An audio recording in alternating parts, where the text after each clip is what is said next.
Hey guys, what's up? Welcome back to another video, and today I'll be doing a review of the Aosenma CG032 Raider. And this is the quad here, and you might notice off right away I'm missing a prop guard. That's because I broke this one in a very mediocre crash. They're pretty much worthless. They're just so flimsy and so easily broken. And kind of like the rest of this review, this quad is kind of pretty much worthless. Let's just start off. It is a inverted 3D quad, so you can fly it upside down. It does do that. As you can see underneath, it does have a pretty cool see-through clear body on the bottom half, so the lights actually show up fairly well. But I believe they're only using 7mm motors and quite small props, as you can see here. They should have used bigger props and bigger motors, I think, because this thing is just very underpowered. You know, it just does not have much power at all. It's very underpowered.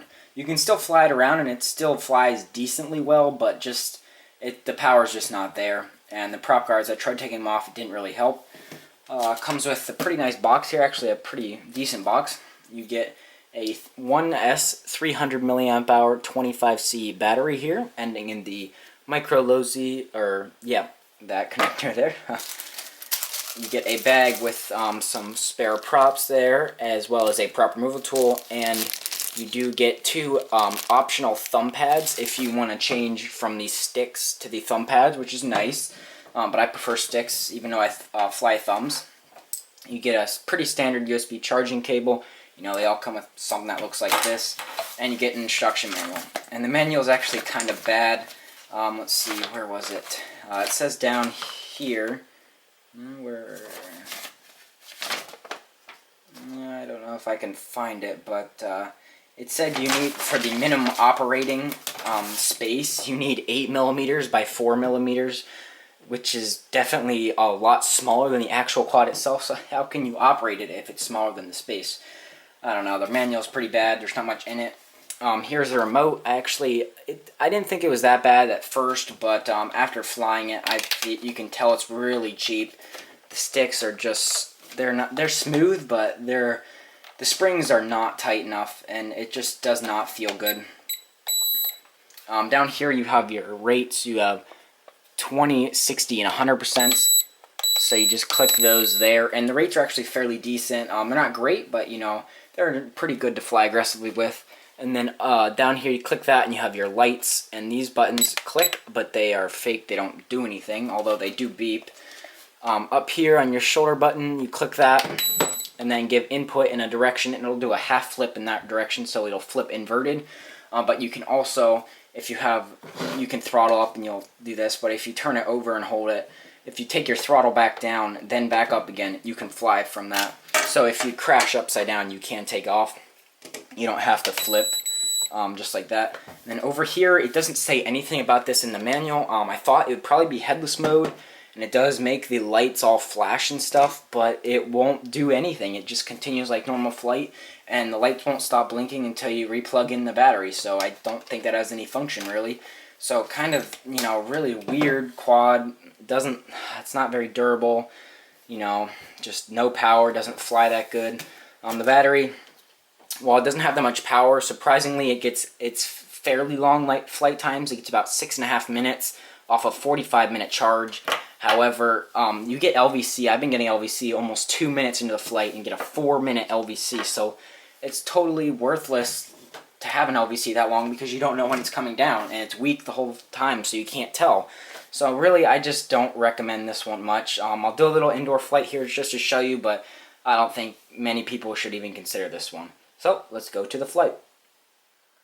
Okay, I have it bound up to the stock controller here, so let's just take it for a spin. Not much is exciting about this one. I forgot to mention it in my review part, but it is very loud in terms of, I don't know what it's going to come out like on camera, but it's got a very high-pitched whine to it.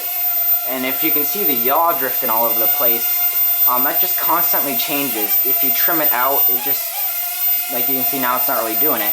The yaw just goes all over the place, so, you know, but you can see the lights actually aren't that bad. Blue in the front, red in the back, and then from underneath they show pretty well. But let's do a full punch out here. Full throttle. Full throttle. Oh, and we have LVC already, so you can see what I'm meaning. That didn't even last a minute, probably. So let's, 60% rates. Go here. Not bad. So even though we have LVC, it's still a full charge battery, and you can fly fine. But like I said, very underpowered. Now we have 100%. Can it handle a funnel? Can almost keep up power-wise with the funnel. But now because we have LVC, oh no, actually it does light you. I thought it didn't let you flip. And I'm getting some some yaw issues. I haven't touched yaw in a while, and as you can see, it's just going around. It's actually making yaw worse. Although I was inverted, so maybe if I... Okay, there we go. You can see it makes the yaw not the yaw, the flip transitions fairly well. It's getting a little weird on me now. But it's always been weird. Like, it doesn't fly right. And the controller's bad, and it doesn't have much power. I'm pretty much using full throttle the whole time here. Let me try and... I'm probably not going to be in shot, but try and fly just a little bit. So you can see I'm having to stay very high on the throttle stick to keep it going here, so hopefully that was in shot. Just get a little close up underneath it.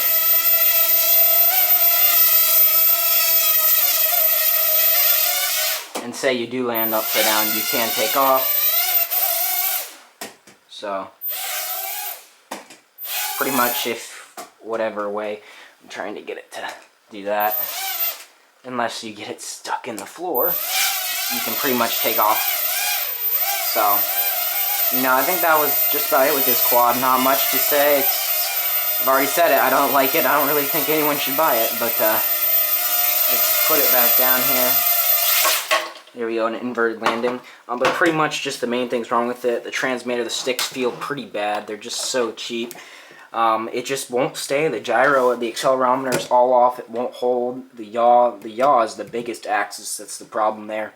And just no power. It's got decent rates and, you know, just everything else. But bigger motors and a better firmware or accelerometer. And I think this would have been fairly decent. But like it is now, I can't really recommend it. So that was the end of the review of the Aosenma CG032 Raider 3D X4. Quite a mouthful there. Please subscribe if you aren't already, and I will see you in the next video. Bye.